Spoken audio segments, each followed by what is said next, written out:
Hey, welcome back. Today you might notice that the scenery is a little different, and that's because we're in my bathroom. You know what happens in the bathroom.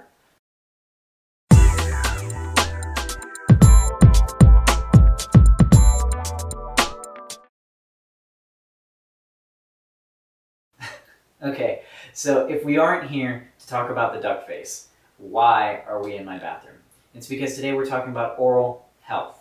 You might have clicked the link thinking I meant something else, maybe for another video. But oral health is something that I think is really important that people just don't pay enough attention to. We pretty much just brush our teeth and leave it at that. But you can develop any number of problems if you aren't taking care of your mouth. If your teeth aren't aligned properly, I'm not just talking about aesthetics and having a pretty smile. I mean, if your teeth aren't aligned properly, it can cause problems in your jaw, in your neck, or further down your body. If your gums aren't healthy and you have or are prone to chronic infections, that's chronic stress on your immune system that you could do without. If you're running into having cavities or know people with cavities, you know that you risk getting mercury amalgam fillings, which have been shown to be extremely toxic to the body. Okay? So you can avoid a lot of that on the front end by taking better care of your mouth, and that's what we're here to talk about today. Okay, so I figured I'd share things in the reverse order of how I do them, meaning the things that I do least often is what I'm going to show you first. The Waterpik is something you may or may not be familiar with. Basically, it's a machine that shoots a thin stream of water into your mouth. People usually use it for flossing, and I do that sometimes. But the main reason I bought this and what I use it for is for cleansing my tonsils. Now, tonsils are usually an afterthought for most people. You know, we think that they don't even serve a purpose. But as time has gone on, we've learned that they actually can play an important role in the immune system. So if your tonsils aren't well, you're not well. So it behooves you to maintain the health of your tonsils, keep them clean, keep them healthy. Now, I know a lot of people get tonsilloliths, or tonsil stones, as they're otherwise known. I've even had them myself a couple of times. I don't get them that often, but I do know some people that get them all the time. So one of the things that you can do is actually get your Waterpik and put it on the lowest setting. And you'll see here, it shoots a stream of water. You may not be able to see this, so I'll spray my mirror. There, you can probably see that, made a mess. I'll turn that down so you can hear me. So it shoots a thin stream of water, and basically what you do is follow the diagram that I showed you and put it gently in front of your tonsil pits. You can rinse that out. Now you can either use water, mix it with some hydrogen peroxide or a quality mouthwash to get in there. But it's important that you use this on the lowest setting or you risk damaging your tonsils. The tissue's really delicate there and you can cause it to bleed. So watch out for that. Be gentle. Go easy when you first start. It might take some getting used to. You might gag a little bit, but over time you get used to it and stuff gets cleaned out. If you've got any debris or tonsil stones in there, usually they'll get flushed right out, and your breath will be much fresher for the effort. The next step is mouthwash. While I would do the tonsil cleansing procedure maybe every several months or whenever I feel like I need a refresher of my breath, you know, the mouthwash thing I also do every once in a while, maybe every couple of weeks. Some people like to do it daily. You can, there's no problem with that. I just don't really feel like it's necessary for me. But what I do want to caution you against is the kinds of products that you're using. A lot of products have artificial colors, artificial sweeteners, alcohol, a lot of things that aren't actually good for the health of your mouth. They may eliminate some bacteria, but you're risking other things by taking them into your body. So what I like to use,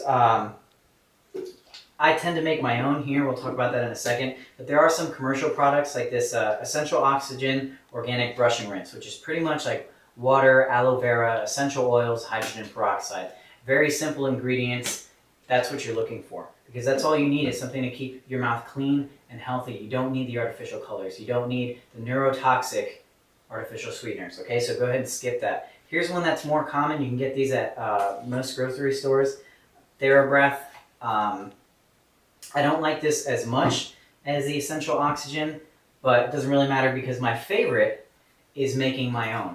I can go into recipes or how I make my own in another video if you guys are interested. But basically, I've got water, xylitol, which is good for your teeth, sea salt, and some essential oils. Baking soda is in there as well.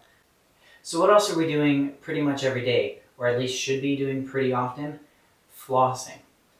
Some people believe that flossing can be more important for your long-term health than brushing, actually. So make sure you're doing it. How you do it doesn't matter as much. Like I said before, you can use the Waterpik, you can use these little guys, or these with the removable heads. I'm also a fan of just using the regular string because it's probably the more ecologically conscious choice because you're not generating quite as much plastic as you are with these. But I do like them for convenience, so it's just something to keep in mind. If recycling is important to you, please do that and use the string. One more thing with the gargling is that when you do it, make sure you floss first as opposed to afterwards. That way, if you've got tight-fitting teeth, meaning the spaces between the individual teeth are closer together, you can swish more thoroughly. Also, I don't just gargle and sing like most people do. I do that, but I also sing and push my tonsils forward when I sing. For my more hardcore Stillness Gym fans, you might recognize it because it sounds like this. That might take a little more practice to get used to, but go ahead and give it a shot. It doesn't sound like that when you're actually gargling, but it does make a difference in the tissues that you're hitting, and I feel like I can personally tell the difference when I just gargle the normal way and gargle like that. My mouth feels much cleaner, my breath is much more fresh. But when you're doing it with the liquid, like I said, it does sound a little bit different. It sounds like this.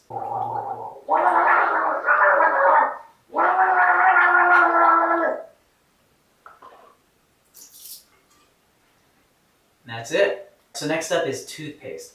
We tend to brush every day, I hope.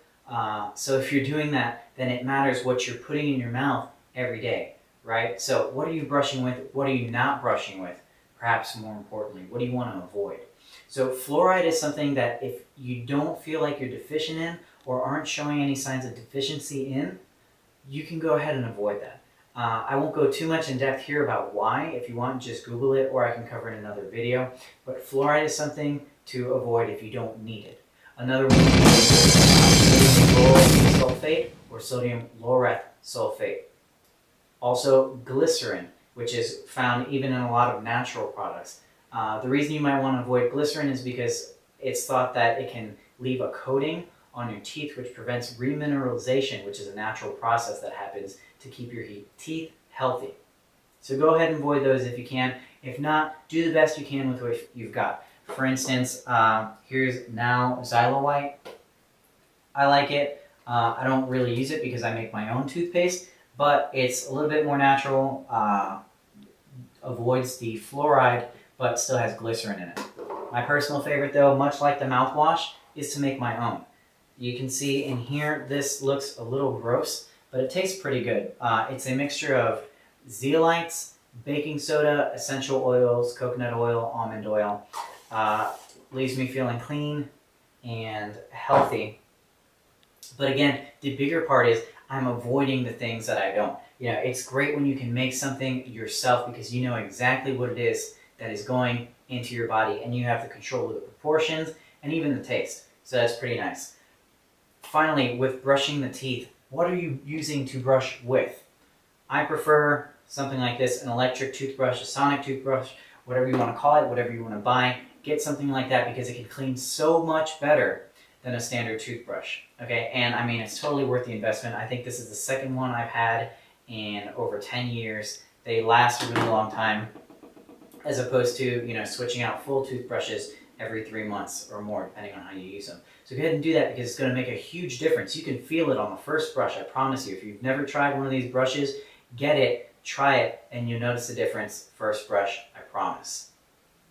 Finally, it's important to remember not to neglect your tongue. On a very small scale, your tongue is much like a carpet where the fibers come up and there's room in between your buds and even underneath that allows bacteria to grow and collect. So go ahead and brush that, and you can even buy a scraper. Here's a tool that's kind of like that. I actually don't really use this. This is pretty much what I use to keep my eyebrows in check. Why? Because I'm like the Princess Diaries over here. So, but if you do want to use something like this, go ahead. Honestly, for expedience, I tend to just brush my tongue with my sonic brush and then scrape my tongue using my teeth. As always, let me know if you've got any questions. Let me know if you enjoyed the video. Don't forget to hit subscribe. We'll see you later.